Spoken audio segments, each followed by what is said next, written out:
នាងជាសំនៀងច្រៀងរឿងស្នេហ៍ខ្ញុំក្នុងនាមប្រកម្មដួងចិនក្រៀមក្រំខ្លោចផ្សាគេងគិតគេងខ្សងចិនប៉ងប្រាថ្នាលបលួញស្នេហាលើរួមជីវ៉ាជាភរិយាគេពេលបានជួបមុខផុនតុងអងភ័យបានលើសំដីពីរស់មានន័យម្លេះទេតាមអ្វីពីអ្វីសាងពីបំពេជាតិនឹងខកគេ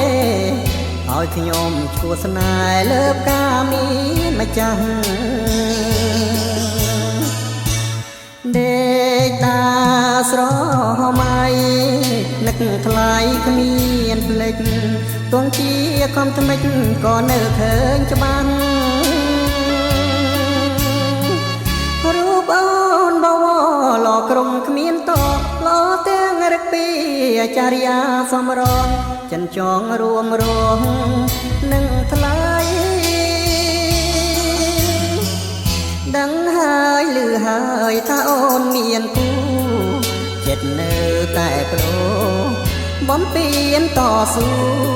ស្នេហ៍ស្រីចិនខំបំភ្លេងរិនតែអាឡ័យសែនខ្មាស់លោកីក្រមុំពេញដីហេតុអ្វីមិនស្ម័គ្រ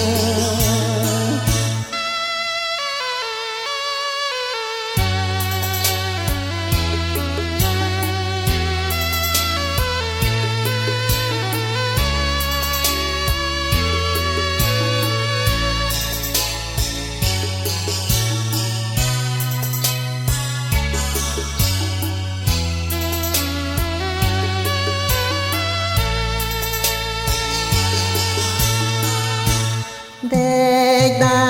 ស្រមៃនឹកថ្លៃគ្មានភ្លេចទោះជាខំថ្មិចក៏នៅឃើញច្បាស់រូបអូនបវរលក្រុមគ្មានតលទាំងរឹកពីអាចារ្យាសំរងចិនចងរួមរងនឹងថ្លៃដឹងហើយឮហើយថាអូនមានគូចិត្តនៅតែប្រោបំពេញតស៊ូស្នេហ៍ស្រី